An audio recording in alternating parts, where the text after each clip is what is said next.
Hello my friends and welcome to episode 38 of our Football Manager 2020 Let's Play with Rangers.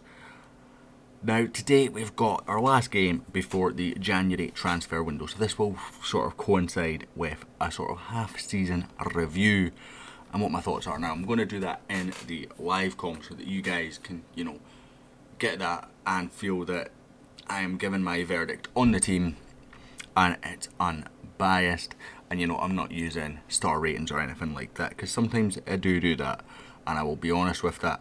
Alex Lowry is unfortunately out injured for 3 to 4 months. Just as I was about to give him a new contract, his agent tried to look at a £24 million release fee, so I didn't negotiate that. Now that he's injured, I'm kind of hoping that because the interest's going away, we can get that out, because there were some big clubs interested in him, which is why I'm hoping he wanted it in there. Since the last episode though, we've had 4 games, and it's been fairly good. We started poorly against Aberdeen before Alex Lowry scored. A typical Alex Lowry goal. It was a header. Then Ryan Kent scoring a brace with Sergio Gomez scoring in between. Scott McKenna got himself sent off, and that sort of just killed the tie. They were playing quite defensive football, to be honest, and decent defensive football at that. But, with a man sent off, they just shut up shop completely, and we were no longer able to really play through them. Then played hard, and a very, very good performance. We ended up with 10 men on the park. We were 2-0 up at that point through Alex Lowry and Abel Ruiz. Alex Lowry got the assist for the Ruiz goal. Kasper Dolberg then got himself a straight red. It was a clear-cut straight red, to be honest. I cannot argue with it. And we went strikerless, put Abel Ruiz onto the right wing, and Alex Lowry just kept making these runs where he went through the middle, didn't get picked up, and people kept finding him. I can't remember who found him every single time. But he kept getting found, and he finished every single time, and he got himself his first professional hat-trick. That was when he got injured, however, after that game in training. And if you have a look at this team that played Celtic, you can see we were starting to struggle. Billy Gilmore in there, Batista Meyer in there, as Harry Wilson was injured as well. Glenn Middleton coming off the bench. It was not our strongest team by any stretch of the imagination. We won 1-0 through a Ryan Kent goal early on. I can't even remember. I think there was a little passing move on the right hand side, and eventually came to Sergio Gomez, who switched out to the left. Hickey took a touch, whipped it in, found Ryan Kent, who touched it home absolutely brilliantly. And then there was no real highlights after that. There was a few sort of little counter attacks from us, but I think we finished with something like 62% possession. It was just a clear cut Rangers victory of us dominating the midfield battle but not quite cutting through their defence from what the match stat said. As I said, there wasn't a whole lot of highlights for me to talk about. And then we played Livingston. It wasn't a great performance again. We were 3-0 up by half time. They got a man sent off straight after half time, and again we didn't carve them open. Abel Ruiz unfortunately picked up a knock in that game, but should be fit for this game. So we're going to get into today's episode. Well, today's game rather. We're already in the episode, but my head's not really working with it. So we're going to go in. Stephen O'Donnell's unfortunately played the last game, got a man of the match, goal and an assist, and unfortunately for him picked up an injury again just when he was knocking on the door of first team football. So I've already picked my team for today's game. I'm kind of hoping that it's good, because I do change my mind on these things. I've gone with Klosterman at a right back. I kind of want to get a match fit for the January transfer window, because I'm definitely going to be selling him. Other than that, Ryan Jackson in the midfield because of injuries, and I don't trust Baptiste enough. Again, I'm going to try and sell him this window. He did play the last game. Kent, Dolberg and Morelos up top with Batista Meyer on the bench. Harry Wilson is recovering from that injury and probably could have been fit enough for the bench today, but I've decided against that one as we go to kick off this game. Kilmarnock playing in the sort of, I think it's supposed to be yellow, but we're going to call it orange because it looks orange to me. Morelos on decent pressing early on as we've got a kick-off highlight. I don't think kick-off highlights are that standard this year. I don't seem to remember many kick-off highlights that haven't resulted in goals. So I'm kind of hoping that we can nick the ball here. Lucas Klosterman does exactly that and gets it forward. Ryan Kent on the break. Morelos, it's kind of falling away. Kent's going to chase. He's going to keep it in, unfortunately for the other team, but he's got a great cross in. Dolberg goes down. It's a penalty. Andrew Dallas pointing to the spot straight away. Clear cut early penalty. Barisic is on the park, so first choice penalty taker will be taking this. In fact, actually, it's Harry Wilson, first choice penalty taker. I cannot remember now. Borna Barisic, cool as you like, though. He's not missed one yet this season. And again, I'd be tempted to sell him, but there's big interest in Hickey, so I need to keep an eye on that and not sell Barisic unless we're definitely keeping a hold of Hickey, who my staff are now saying has reached his potential, which is maybe a bit unfortunate, but he's, a £13 million defender for 135k we spent on him or something, I think. Not going to complain. Abel Ruiz is still suffering with a knocker. I've missed that when I've selected the team. As Arangre is, it's a penalty again. I didn't see anything in that one. Our one was clear cut. I didn't see anything there, but it's not, obviously you don't get replay for penalty decisions. Rajkovic goes the right way, not far enough the right way, as Alan Power scores against us.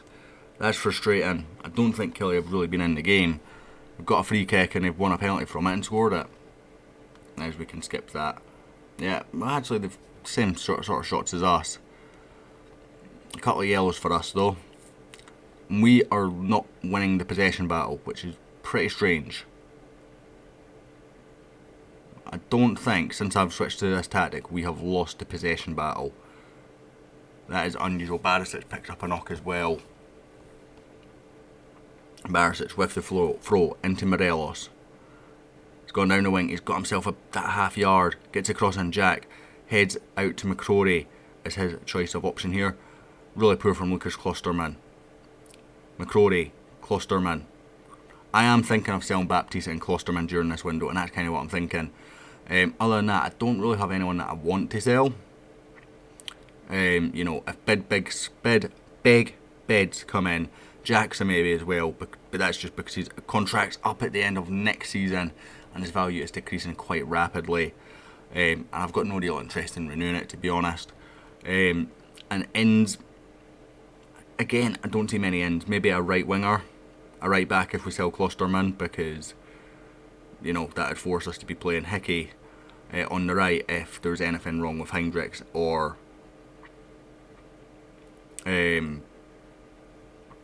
what's his name?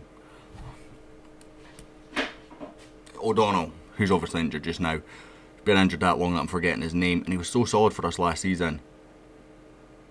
As we've got a free kick there for an offside. This has not been a good half from the Glasgow Rangers.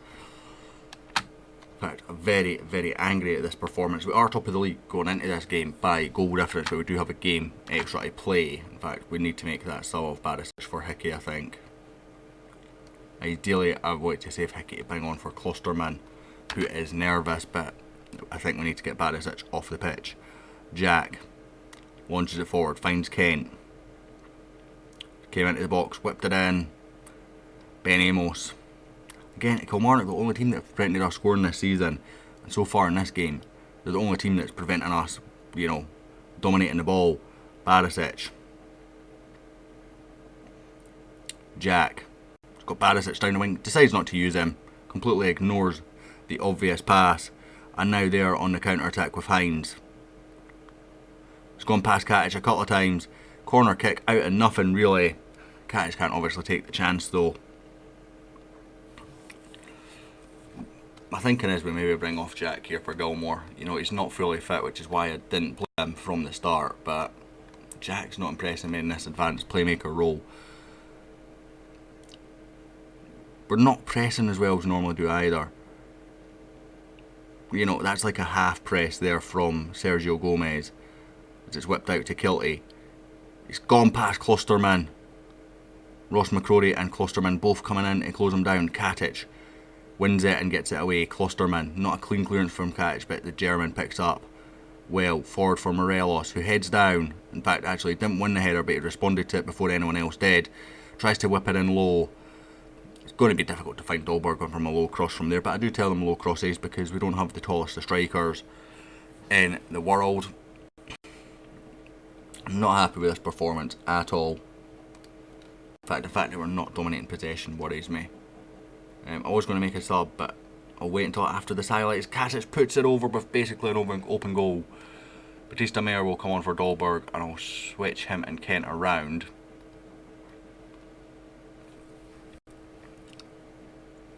Morelos is complacent. We're drawn 1-1, mate.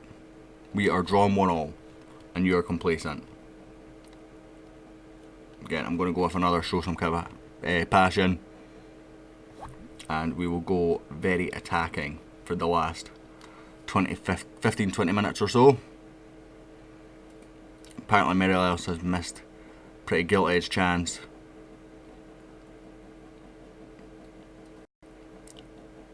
No, come on. It's a typical you go ultra attacking and no highlights, isn't it? Not been a good performance from us at all here. And Kilmarnock have done what they done to us earlier in the season and just basically held out. Why can't they do that when they're playing Celtic? I still would like to see what they got their penalty for. Because I genuinely don't think it was a penalty. Assertive, simply put, we should have won that match. We'll go with that. So, basically I didn't cover anywhere near as much as what I wanted to do this window. So, thoughts are, try and bring in, well, we don't need a backup goalkeeper because we've got him until the end of the season. That's fine. How much has Rajkovic worked for now? His value's going up slowly. Katic will sell if we get a major bid. You know, there's a lot of interest there, but we take a lot of money. The media are commenting 20 million just now. I think more. Kokovas, I would maybe loan him out. How long is he out for? He's got to be out for most of the window. Hopefully back. Actually, hopefully this is actually a decent time for him to get injured. Jack will sell. You know, his value is dropping at a pretty rapid rate. He was worth 10 million at the start of the season. Barisic, again, fairly content to sell him now. Hickey sort of stepped into his mantle. Jason Kerr's not really had a whole lot of game time. In fact, he had one game in the Betfred Cup. So again, maybe open to selling him because Jose Martinez has sort of locked that place down and John Souttar's there as a backup option. Shandon Baptiste, his value is just about holding. It's gone down a little bit since I last checked. Down, he was at 9.5. We can just make some of the money back off him. That'd be great. You know, we've overspent. He's not worked out. Dirk Proper's worth a fair bit though, so you know that makes up for that. Lewis McLeod is kind of a free player in the Europa League, so again we'll keep him around. He's not on a big wage. Kent's got no interest. Lowry had lots of interest. He's worth £10 million, or at least he was, obviously.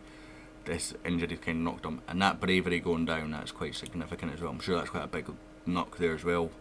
To be honest, Sergio Gomez has big interest from Aston Villa, Chelsea and Sevilla. Would take a monster bid for Sergio Gomez to go. In fact, it would take £30 million because he's got a £30 million release clause. Can we negotiate that out? Nope. So, if that release clause is triggered, obviously he goes. No other major interest apart from Young Combs, which is a loan. So basically, don't envision too many outs. Klosterman, whose value is sort of just about holding at 13.5 million, which is about what we paid. In fact, it's slightly more than what we paid. You know, he's a decent defensive one, but he's just not been good enough. I can't justify it. Heinrichs is playing better. He's younger. He's going to be worth more.